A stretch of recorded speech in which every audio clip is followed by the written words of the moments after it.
800 mètres, c'est la distance que met un train pour s'arrêter quand il roule à 90 km/h. C'est 10 fois plus qu'une voiture. Quand on sait que les trains roulent en moyenne à 160 km/h, une collision entre un train et une voiture est mortelle une fois sur deux. Alors, quand on vous dit qu'un passage à niveau n'est pas un carrefour comme les autres, mais un passage à niveau n'est pas dangereux si on le traverse en respectant le code de la route et ça, que l'on soit en voiture, à pied ou en vélo. Déjà, à l'approche du passage, je ralentis. Ils sont toujours annoncés par des panneaux, à 50 mètres en agglomération et 150 mètres hors agglomération.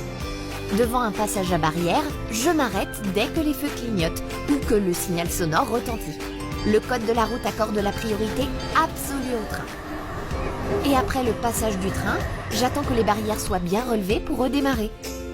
Et s'il n'y a pas de barrière, je m'arrête au stop et vérifie qu'aucun train n'arrive.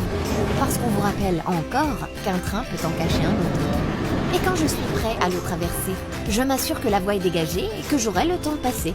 On vous a bien dit que le train était plus fort que vous. Enfin, une fois bien attentif derrière mon volant, à attendre le passage du train, patience, ça ne dure qu'une petite minute. Malgré tous ces conseils, vous êtes bloqué sur la voie ou vous constatez un problème.